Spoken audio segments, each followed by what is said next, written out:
मेरा तुझे है दर्शन सारे हे जमले मेरा तुझे है दर्शन आज देवघाटवाडीत आज देवघाटवाडीत सत्यनारायणाच्या छायेत सत्यनारायणाच्या छायेत सारे भक्त हे जमले मेरा तुझे है दर्शन सारे भक्त हे जमले मेरा तुझे है दर्शन सारे भक्त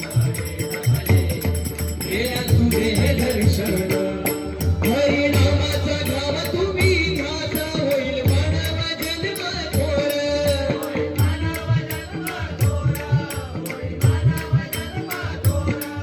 हरिनामाचा नाम तुम्ही घ्याचा होईल मानव जन्म थोर देवर वाढव शिकवून गेले संत जन नवा विना नाही उद्धार मास्टर शिकवून गेले संत जन नवा विना नाही उद्धार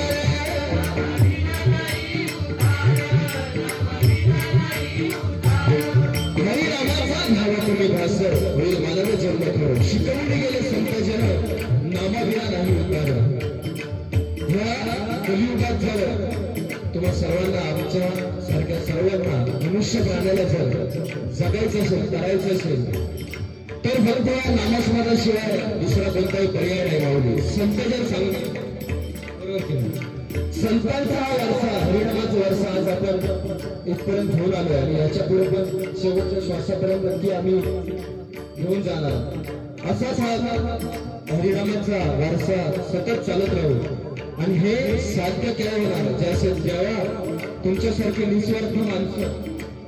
निस्वार्थी माणसं असे कार्यक्रम आयोजित करणार ठेवणार हरिनामाचा वारसा जपणार तेव्हाच शक्य आहे हरिनामाचा घरातून व्यवसाय होईल मानव जन्म थोडं शिकवून गेले संतजन नामाविना नाही देतात आम्ही स्वतः एक रचवलेला प्रयत्न केला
कलियुगाचा आलेला फेरा माणुसकीला विसरला आजकाल बघा माणुसकी कोणी दाखवत नाही माणुसकी लोकांकडे कमी झालेली असते आजकाल पैशात मोठं उरलेला पैसा तुमच्याकडे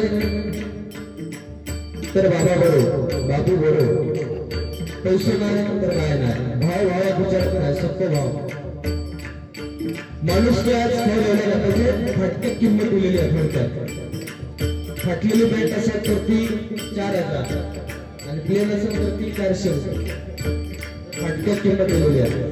मग हा कलियुगात सांगण्याचं तात्पर्य काय? कर्म चांगली करा. कारण काय, जा हे आपण कर्म करतो होता हेच पुढच्या जन्मात गैरसमज कारुण्यापर्यंत जो आपण कर्म करणार त्याच आपल्या भातापर्यंत पुढचा. त्यामुळे कर्म चांगली करा आणि त्या परमेश्वराची भक्ती करा, नामस्मरण करा. परमेश्वराची भक्ती ही कशी असली पाहिजे? निस्वार्थ.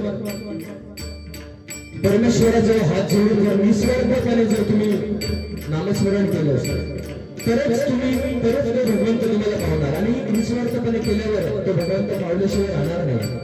एक भगवद्गीतेत एक श्लोक आहे छोटासा, अनपेक्ष सुचुर्दक्ष उदासीन गतव्यता सर्वरंग परित्यागी यो भक्त समेप्रिया. श्रीकृष्ण काय सांगतायत की तू जर माझी भक्ती करतोस तर ती निस्वार्थपणे कर. मनात कोणतीही स्वार्थ किंवा कोणताही स्वार्थ ठेवून भक्ती नको करू. स्वार्थ म्हणजे काय? बाबा देवा माका बंगलो गाव, माका गाडी गावाने, माका चांगली नोकरी गावाने. स्वार्थ कुठचाही नाही. निस्वार्थपणे त्याच्या चरणाशी नतमस्तक व्हा. न बघा ते पावल्याशिवाय असणार नाही. म्हणून म्हणतो बघा कलियुगात नामस्मरणाशिवाय पर्याय नाही. म्हणून म्हणतो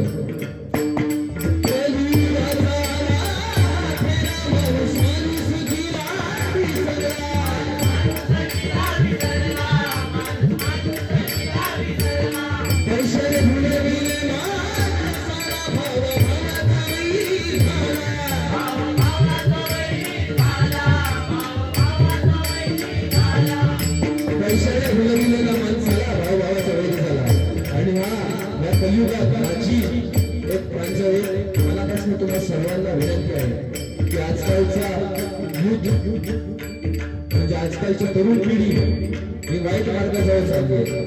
बऱ्याच ठिकाणी बरोबर की नाही वाद मार्गाजवळ चालली आहे. व्यसनाधीन शोधले बरोबर की नाही. ते हे कुठेतरी थांबवा आणि या नामस्मरण व्यसन करा. आपण कसलं करा नामस्मरणाचं किंवा चांगलं येतं कोणतं तरी कलेचं व्यसन करा. बरोबर की नाही. मग त्या व्यसना आहारी जाऊ नका. आणि म्हणून ही विनंती तुम्हाला करतोय.